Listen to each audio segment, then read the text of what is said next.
Hello, my name's Andy Connell and you're watching a screencast on project management. In this screencast we're specifically going to be looking at project management principles. It's an introduction and we're going to start with a definition. The most important thing to understand about the definition of a project is the fact it's a one-off. It's got a start date, it happens, and then it ends. So it's very different from ongoing operational management. Why do we plan? Anything that takes more than 2 or 3 man-hours worth of effort will always benefit from a plan. There'll always be an efficiency saving.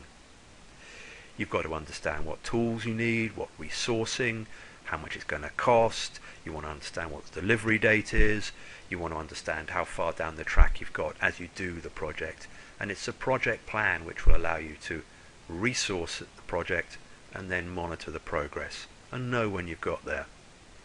Final quote is very true. All projects need luck, but the luckiest projects are well-planned projects. So when you start a project, it needs a purpose, a mission, some kind of statement about what the project's about, who wants it, what's it called. And when you've got that mission, then you start to wonder about what goals have to be achieved in order to achieve the mission. For a given single mission, there can be many goals. And each goal is supported by an objective. The thing about an objective is that it's measurable. So you recognize all the objectives which support a given goal. You measure achievement on those objectives, and when they've all been achieved, the goal by definition has been achieved. Achieve all the goals and the mission is achieved. So we have this hierarchical breakdown of different tasks. Finally, a warning, which any project manager would recognize. At the start of a project, it's very easy to say yes to stakeholders, people who are giving you requirements. But you must always remember the very obvious fact that the more that you agree, the more you take on, the more objectives that you acquire, the bigger the project's going to come. Therefore, the longer it's going to take, the more resourcing it's going to need, the more money it's going to cost. And these are issues which perhaps can be swept under the carpet at the start of a project, but if you do overcommit, you'll pay for it at the end of the project cycle, and the result of that can be project failure. Every project operates inside constraints. These are things which need to be monitored and compensated for. The obvious ones are time and money, but there are a range of others. I've mentioned the fact that all projects need a bit of luck. They need a bit of luck because all projects have risk. Project management is about managing change, and change implies risk, and the risk is always the chance of non-delivery. So risks need to be managed, and risks are managed by having dynamic project plans and by including contingency inside project plans.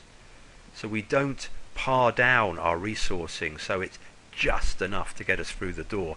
We recognize the fact that we're going to have problems as we proceed down the project management path.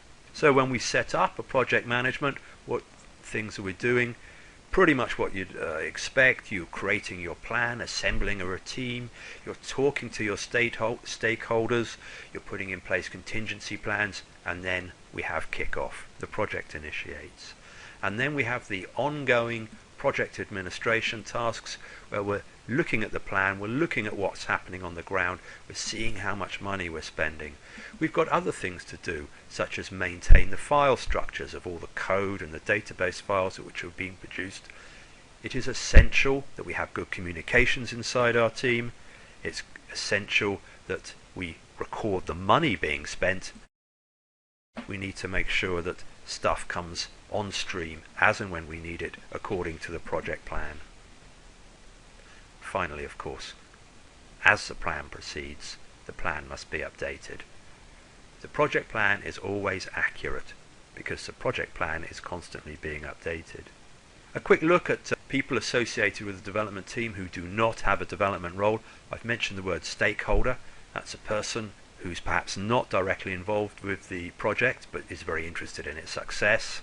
We have the idea of the sponsor. who perhaps is a board member who's saying this is a good idea, and they're the people who are responsible for bringing the money and the time and the resourcing. We have perhaps the client, the end users, and we have people associated with the project team like trainers. Finally, a quote from Walt Disney: a genius of an animator, a great artist, a terrific storyteller, but the most vital thing that he thought that he was doing is effectively managing a project. Thank you for listening. Goodbye.